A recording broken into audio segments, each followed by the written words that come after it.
Go ahead and start. Here now is Woodworking Shop, Carson Siding. Me and my wife Nicole are here in the morning, and this is the new bench that we built to do our woodworking blog.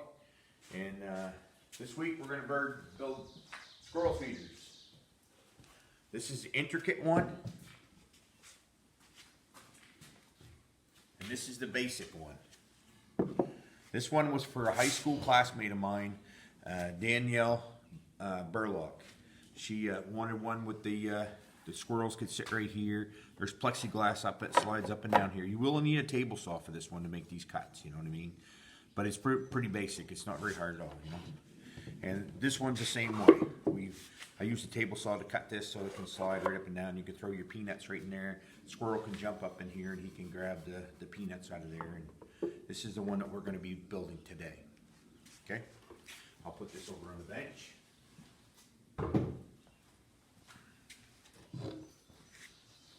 Here we want to review the cut list. Yeah, we will redo the cut list. This is the cut list for our squirrel feeders. I don't know if you can, I'll go over here so it'll be easier for you to see. I just used a piece of plywood is all I use, an old piece of plywood. And the back is 12 inches by 5.5. This 5.5 is basically the same as a pine board. A pine board comes like 1x6 is that, so. And then the bottom is a 12 by 5.5. The sides I had to go a little bit bigger because you got to get the angle that goes down in there so the roof will set right. So the sides are 7.5 by 7, and I cut it at 5 inches on one side, 7 in the other, and a 75-degree angle on my table saw on the miter gauge. I'll show you the miter gauge, you know. And then the roof is 6 5/8 by 8 1/4 at a 15-degree angle on the table saw, so it sits in tight. You'll see it when we get into the project. You'll see that, you know. And then a small hinge and 2 small spacers. The spacers don't matter. It depends on how high you want it. You know how high you want the plexiglass to come down. We'll get into that there. And then and remember that your table saw blade is 1/8 thickness. So that's what I'll show you here in 2 seconds here.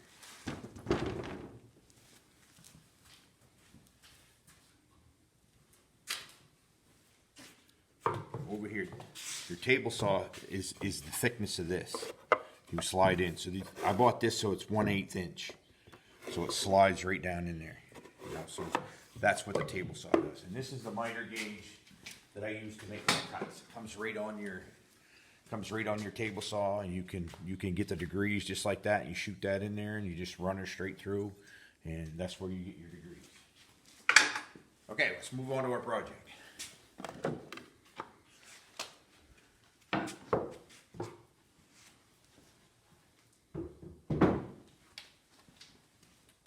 These are the little spacers that we were talking about. You'll see when we get going. This is the plexiglass. This is the roof. These are the sides. This is the top. This is the back and this is the top. It goes on like so. So we'll grab the glue and the glue brush.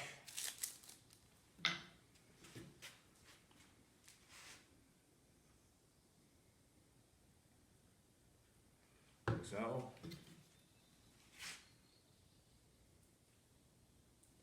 Your little Harbor Freight paintbrushes. yes, I get them at Harbor Freight. They're very nice. I buy them a ton at a time. Okay, we'll move our glue so you can see what's going on here. You don't have to use as many clamps with the brad nit. Well, I tend not to. I don't know. What I'm telling you is what I use from experience. You know what I mean? So. You know, I mean, other woodworkers might have a little bit of a different perspective, and I'm just a beginner. I've only been doing this a couple of years, so and then we'll put.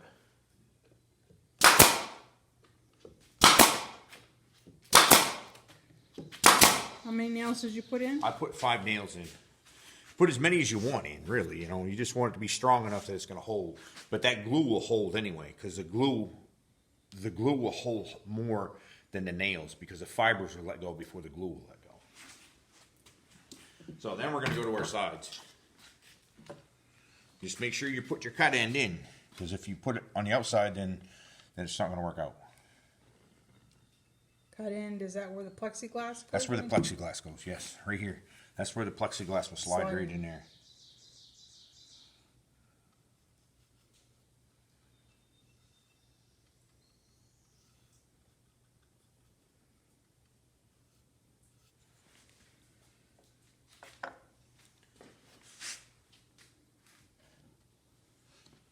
So we'll put this in like so.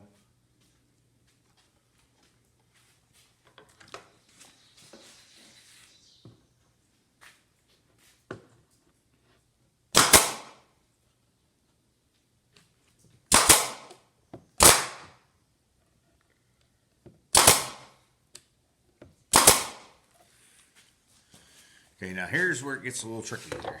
We're going to put this spacer in here. And the spacer is going to sit like this. The spacer is going to sit like this, okay? So we're going to...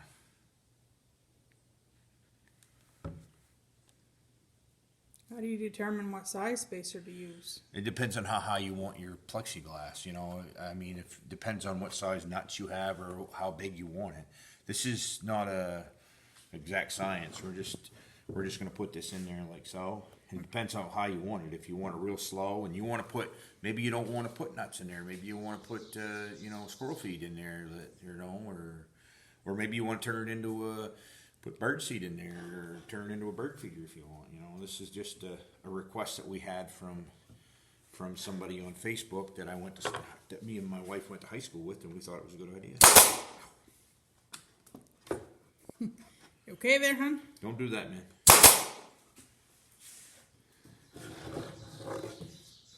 You see the mistake I made? That's a big mistake right there. That's a big boo-boo, right? Because I didn't get my finger, but I could have got my finger. So I just used, when you use the spacers, use 3/4 inch. I used 1 1/4 inch, and see how it snapped out the other side? That could have bit me real good. I think that went over some brackets. Okay, so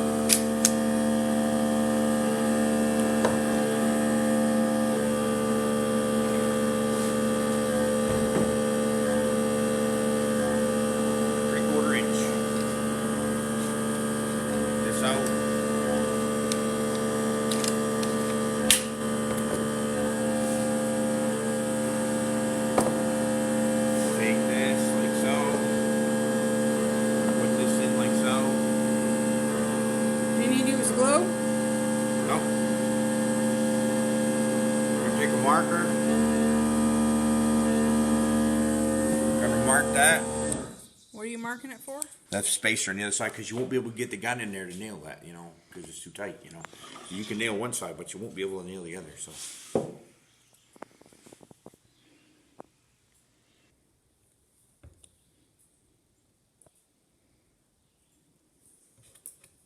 So you see, this will sit there. This will sit there like that.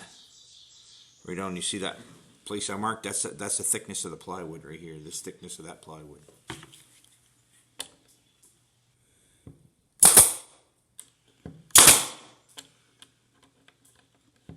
So that's why you changed to 3/4 inch. Right, because it popped out through the other side. And see, my finger was right there, and it could have really bit me. But make sure you measure. This is only 1/2 inch plywood, so it went through the 1 1/4, went all the way through. So that's kind of a big move. Could you use 3/4 inch for the whole project? You could, but I like to use 1 1/4 because you get the, if you use 1 1/4, where's my 1 1/4? See, this 1 1/4, this nail will go straight through and it'll bite right into there. See how far that's going in there? That means that's going to hold that pretty good. And that's the only place you got to use 3/4 when you use this one. Okay. Because the rest of them will be going right into the Right. right into the thing, you know. So then we're going to change our 3/4 back out. Put an 1 1/4 back in. That's why we have lots of Band-Aids. Yeah. Oh well. I'm not the smartest fella that fell off the apple. Yeah, oh well, honey. You'll Okay, learn. so we're gonna put glue on here.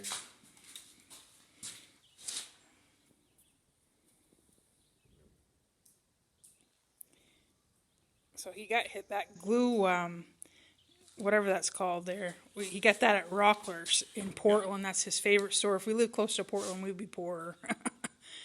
Yes, Rockford is nice. Yeah, it was like Things can be expensive there, though, but you know what I mean? But you can order stuff online though. order stuff online. And yeah, And for woodworkers, it's like going to Christmas tree shop for my wife. You know? yeah. But he asks for stuff for Christmas from my sisters, so that makes it nice. And Sherry goes to Portland so she can get stuff. Okay, so we're gonna go like this. I'm just gonna go nail one there. Straighten that up. Nail one there. 5 nails. And then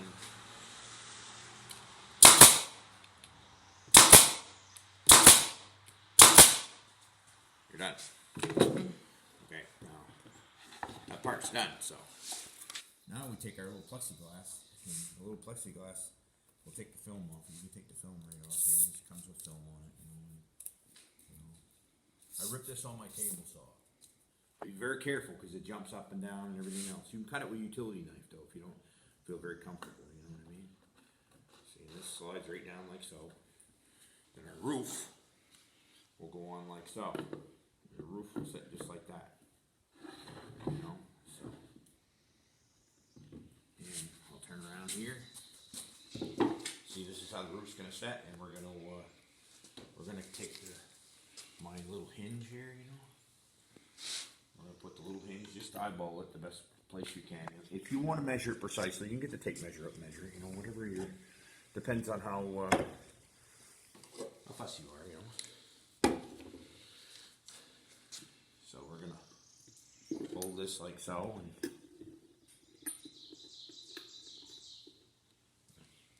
we'll put the first one in like so. Drill a little hole. Pre-drilling, so Pre-drill, always pre-drill. Always pre-drill. It's easier too, it just drives in easier and, you know.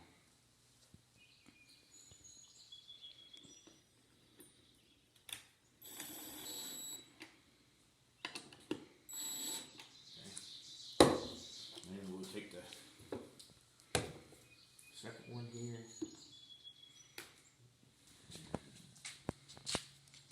I think we'll go here so it holds up.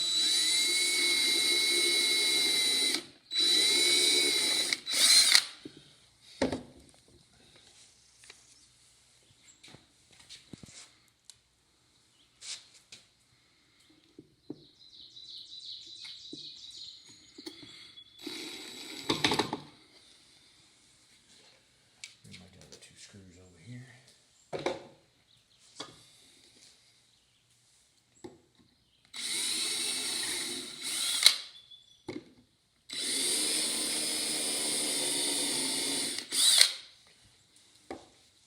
These are tiny little screws. They come with a hinge kit.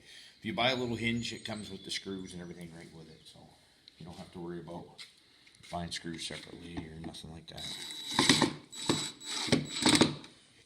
There.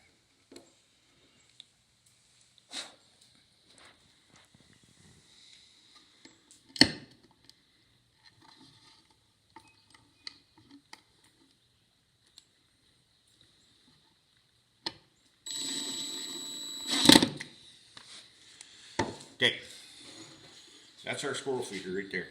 That took maybe 5 minutes to make. The cuts are a little bit different, but not bad. You can make this with a jigsaw. You can make it with anything, table saw, chop saw, whatever you got handy laying around. I use my table saw because I don't have a sliding compound miter. You know, if you have a sliding compound miter, it comes up and slides in. It'd be very easy to do it this way. But here you go. You put your little peanuts in here. Put a screw in here. Hang it in your favorite tree or whatever, and you just come watch the squirrels come. Or you can use it as a bird feeder. You know, whatever you choose to use it for. But we had a request for a squirrel feeder, so this is what we're using it for. And we're going to go on to our tool of the week. you want to talk about how you burned the? Oh yeah, I took a torch and I just burned it with a propane torch. I like to burn a lot of my projects, you know, and you notice that I burn a lot of them. I just kind of like doing that. It gives it that kind of look. And I just took torch like you would for, do a little hand torch you want to heat up for plumbing or something. I just heated that up and I just slowly burnt it. That's it, you know. And I mean, you just went right along and it burnt it very nice, you know what I mean. Nothing fancy, you know what I mean. I just bought a little tip for it, and same thing you would do if you're soldering pipes or something, you know what I mean. And then you can put some polyurethane on it, just and put then some polyurethane over it, you know. And if you don't put polyurethane over it, you stick it outside, because I did that some at the camp. I made some birdhouses and I did that at the camp, and the next spring the burnt look was all off it because the weather will weather it. But if you put like 3 coats or 4 coats of polyurethane, you won't see that. It'll stay that color. But remember, you gotta sand lightly with 220 in between coats, so the next coat will bite to the poly. Okay. okay. Okay, so we're gonna go back to the tool of the week. Last week, the tool of the week that I told you about was this tool right here. Come around. This tool right here, you know, and this is a number 78 Stanley rabbit plane. I picked this up downstate there at somewhere. I can't remember. This isn't brand new. This is like an antique, you know what I mean? And I love antique tools, you know. I pick them up whenever I can. I don't Bar Harbor. You picked it up at that store in Bar Harbor. It's my Sorry. It's a good spot there, you know. So we picked this up downstate, you know what I mean? So, and all the good carpenter tools and everything else, I like to collect them all and everything else. So I'll show you how this works. See, the old cabinet makers, they used to use that to make cabinets, picture frames, whatever. It's going to make this little notch right here, this little rabbit right here, like they use in cabinetry and stuff like that, you know. So here's how it works. It's got a stop right here that will stop you when the depth, you can slide the depth back and forth, and you've got another one right here. You can loosen this up and you can move it back and forth, so you can make it as wide as you want or narrow as you want. And it will stop when it gets down to this point. This is what they did before they had the dado blade.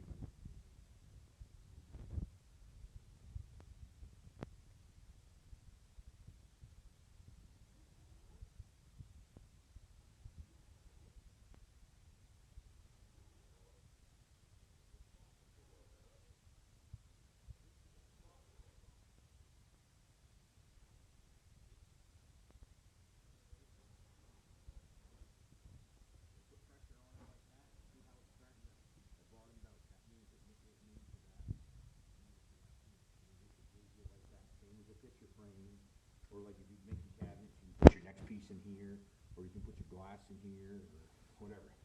That's the tool. That was the tool of the week last week. Okay, the tool of the week this week. The next project coming up, the tool of the week this week, is going to be this right here. This is not an old one. This is fairly new because it's a hard time to find them and everything. But this is what this is. That's going to be the tool of the week and next week. What is it? You'll watch next week, and I will demonstrate what this is. Oh. Okay, I'm going to demonstrate what this is, okay? It's for cooking. No, it's not for cooking.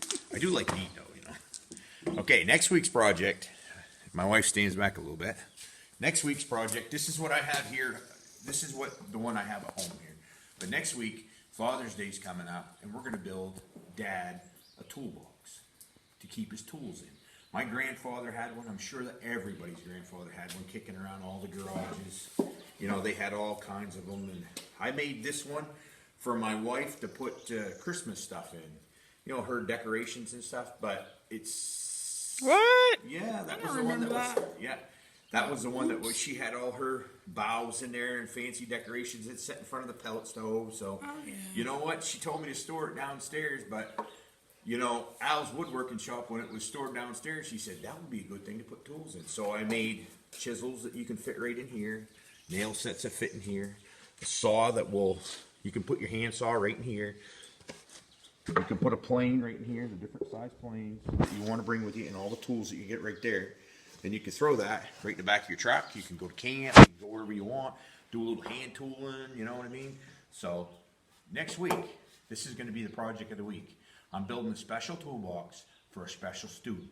He's a CTC Student of the Year. And he also got the scholarship for Bobby and Andy. So I'm building him a special toolbox next week. And stay tuned, and you'll see how intricate it can be, because I'm going to spend some good time on it, because it's very special to me. Thank you for Albert and Nicole from Carson Siding.